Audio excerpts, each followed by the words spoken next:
একটা গাছে একটা গাধা বাঁধা ছিল। শয়তান এসে বাঁধন খুলে দিল। গাধা ছাড়া পেয়ে এক চাষির ক্ষেতে ঢুকে পড়ল এবং যা পেল তাই খেতে শুরু করলো। চাষির বউ গাধাটিকে দেখতে পেল এবং সে পুরো ক্ষেত নষ্ট করে দেবে এই ভয়ে চাষির বউ একটা বন্দুক এনে গাধাকে গুলি করে মেরে ফেলল। এবার গাধার মালিক মৃত গাধাকে দেখতে পেয়ে ভীষণ রেগে গেল এবং সেও একটা বন্দুক এনে চাষির বউকে গুলি করে মেরে ফেলল। চাষি ঘরে ফিরে দেখল তার স্ত্রী মৃত। রাগে এসে গাধার মালিককে মেরে ফেলল। গাধার মালিকের ছেলেরা তাদের বাবাকে মৃত দেখে চাষির ক্ষেত জ্বালিয়ে দিল। এবার চাষি বদলা হিসেবে মালিকের সব কটা ছেলেকে মেরে ফেলল। সবাই যখন শয়তানকে জিজ্ঞেস করলো সে এটা কি করলো, শয়তান তখন উত্তর দিল, কই, আমি তো কিছুই করিনি, শুধু গাধার বাঁধনটা খুলে দিয়েছি মাত্র। এখন বুঝতে পারলেন তো শয়তানের খুব বেশি কিছু করার ক্ষমতা নেই, কিন্তু একটা সামান্য জিনিস যা সে করে তা মানুষের কুপ্রবৃত্তিতে জাগ্রত করে। সুতরাং প্রতিশোধমূলক কিছু করার আগে 10 বার ভাবুন, কারণ বেশিরভাগ সময় শয়তান যা করে তা হলো দড়ির বাঁধন খুলে দেয়। সুতরাং বোকার মতো লোকের সাথে লড়বেন না। আপনি যা করতে পারেন সেটা হলো গাধাটিকে আবার বেঁধে দিন, শয়তান নিরস্ত্র হয়ে পড়বে। পৃথিবীতে মানুষ বেড়েছে কিন্তু সৎ মানুষ বাড়েনি। শিক্ষিতের হার বেড়েছে কিন্তু সুশিক্ষিতের সংখ্যা বাড়েনি। আইন বেড়েছে, অপরাধ কমেনি। দেহ সুন্দরী বেড়েছে, চরিত্র সুন্দরী একটাও বাড়েনি। খাদ্যদ্রব্য বেড়েছে কিন্তু খাদ্যদ্রব্যের গুণাগুণ বাড়েনি। শিক্ষক বেড়েছে কিন্তু শিক্ষিতের নীতিবোধ বাড়েনি। অহংকার করো না, পতন হবে। অতিরিক্ত সরল হও না, এই স্বার্থপর সমাজ তোমায় ঠকিয়ে দেবে। জীবনের কঠিন সময়গুলোতে যে বন্ধুটা আপনাকে একটা মেসেজ দিয়ে বলেছিল, চিন্তা করিস না, সব ঠিক হয়ে যাবে, কঠিন সময় কাটিয়ে ওঠার পর সেই বন্ধুকে মেসেজ দিয়ে একটা ধন্যবাদ দিতে ভুলবেন না। কিছু কিছু বন্ধু শুধু বন্ধুই নয়, জীবনের অংশ। খুব ভালো মনের মানুষগুলো সবসময় কারণে অকারণে ধোঁকা খায়। এরা এতটাই বিশ্বাস করে মানুষকে যে ধোঁকা খাওয়ার পর নিজেকেও বিশ্বাস করতে ভুলে যায়। সঠিক মানুষের কাছে ভালোবাসা প্রকাশ করলে অবহেলা নয়, আরও ভালোবাসা পাওয়া যায়। অহংকার তারাই করে যারা হঠাৎ করে অনেক কিছু পেয়ে যায়, যেটা পাওয়ার যোগ্যতা তাদের কখনো ছিলই না। আজ তোমার কাছে অর্থের অভাব, তুমি ভাবছ অর্থ হলেই সুখী হয়ে যাবে, কিন্তু না। তোমার যা আছে তার মধ্যে তুমি যেদিন খুশি থাকার চেষ্টা করবে সেদিন থেকেই তুমি সুখী হবে। প্রিয়জন হিসেবে এমন একটা মানুষ দরকার যে বিচ্ছেদ বোঝে না, যে কিনা ছেড়ে যাওয়ার জন্য কারণ খুঁজে না, যে সম্পর্ক ভাঙনের কৌশল জানে না। জীবনে পারফেক্ট মানুষ থাকার চেয়ে মানসিক শান্তি দিবে এমন একজন মানুষ থাকা বেশি প্রয়োজন। সম্পর্ক কখনো তৃতীয় ব্যক্তির আগমনে ভাঙে না, বরং সম্পর্ক ভেঙে যাওয়ার মূল চাবিকাঠি হলো বিশ্বাসের অনুপস্থিতি।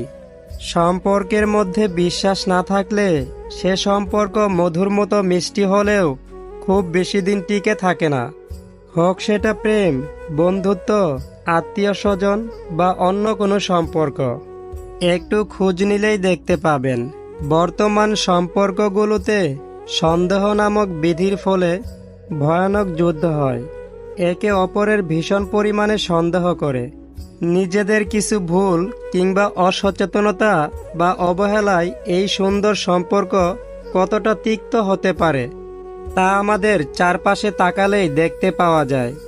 সন্দেহ প্রবণতা এমন একটি গুণ যা একটা সম্পর্ক অনায়াসে ধ্বংস করে ফেলতে পারে।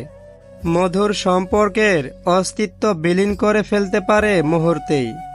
বিশ্বাস অনুপস্থিতি মানেই যেখানে সন্দেহ, ভুল বোঝাবুঝি, অবহেলা ইত্যাদি জাগ্রত হয়ে ওঠে, আর সেই কারণে মধুর মতো মিষ্টি সম্পর্কগুলো ভেঙে যায়। তবে সম্পর্কের মাঝে বিশ্বাসের উপস্থিতি থাকলে যতই ঝড় তুফান আসুক না কেন, শক্তিশালী খুঁটির মতো দাঁড়িয়ে থাকবে, কখনো ভেঙে যাবে না। সম্পর্ক শেষ হয়ে গেলেও যারা দুর্বলতায় আঘাত করে না, তাদের প্রতি শ্রদ্ধাটুকু থেকে যায়। মনের বিরুদ্ধে গিয়ে সব মিললেও শান্তি মিলে না। অতি লোভে পুরুষ হারায় ব্যক্তিত্ব, নারী হারায় সতীত্ব, আর নেতা হারায় নেতৃত্ব। আপন অনেক ছিল, কিন্তু যখন আমি পিছনে তাকিয়ে দেখছি, তখন শুধু ছায়াটাই আমার সাথে ছিল। সুখে থাকায় জীবনের সার্থকতা নয়, কাউকে সুখে রাখতে পারাটাই হলো জীবনের চরম সার্থকতা। নিজেকে ভালোবাসো, নিজের যেটা করতে ইচ্ছে হয় সেটাই করো। একটাই কিন্তু জীবন, সে জীবন আর ফিরে পাবে না। অন্য কাউকে কাঁদিয়ে তুমি যতই সুখে থাকো না কেন, মনে রেখো তোমার নিয়তি একদিন তোমাকে ঠিক কাঁদিয়ে ছাড়বে। শরীর খারাপের জন্য ডাক্তার পেয়ে যাবেন, মন খারাপের ডাক্তার কোথাও নেই। তাই হয়তো মন খারাপটাই বেশি দুর্বল করে দেয়। নিজেকে শক্ত করতে হয়, সস্তা নয়।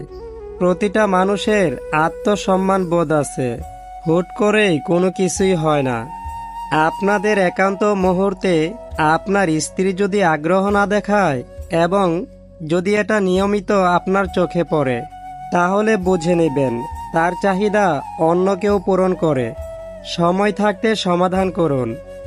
অন্যের মুখে শোনা কথা তাড়াতাড়ি বিশ্বাস না করাই ভালো, কারণ সত্যের তুলনায় মিথ্যা দ্রুত ছড়িয়ে পড়ে।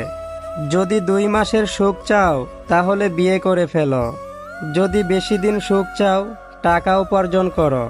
যদি সারা জীবন সুখ চাও, তাহলে আপন কাজকে ভালোবাসো।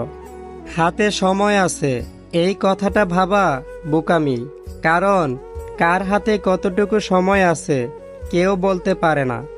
শুধুমাত্র সময়ের দোহাই দিয়ে আমরা নিজেরাই নিজেদেরকে ঠকাই। জীবনে ভালো থাকতে চাইলে 6টি কথা মেনে চলুন। 1. টাকা ইনকাম করতে শিখুন। 2. অতিরিক্ত মায়া ত্যাগ করুন।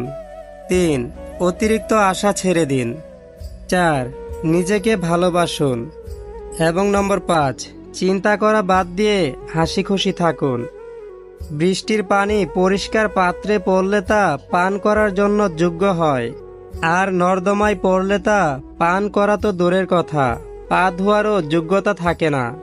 পদ্ম পাতার উপরে পড়লে তা মুক্তোর মতো জ্বলজ্বল করে, আর ঝিনুকের উপর পড়লে তা মুক্তোতে পরিণত হয়। পানি কিন্তু একটাই, তবুও তার সঙ্গীর কারণে কত পার্থক্য। তাই তো বলা হয়, সৎসঙ্গে স্বর্গবাস, অসৎ সঙ্গে সর্বনাশ। অতএব ভালো মানুষের সঙ্গে চলার চেষ্টা করুন, আপনি নিজেও ভালো থাকবেন। সব সময় সবাইকে সৎ কাজের আদেশ করুন এবং অসৎ কাজে নিষেধ করুন, দেখবেন ভবিষ্যৎ সুন্দর হবে। তো বন্ধুরা, আজকের এই ভিডিওটি এই পর্যন্তই। ভিডিওটি আপনাদের কাছে কেমন লাগলো তা অবশ্যই কমেন্ট করে জানাতে ভুলবেন না। আর আপনি যদি আমাদের চ্যানেলে নতুন হয়ে থাকেন, তাহলে প্লিজ এই চ্যানেলটি সাবস্ক্রাইব করে পাশে থাকা বেল আইকনটি বাজিয়ে দিন।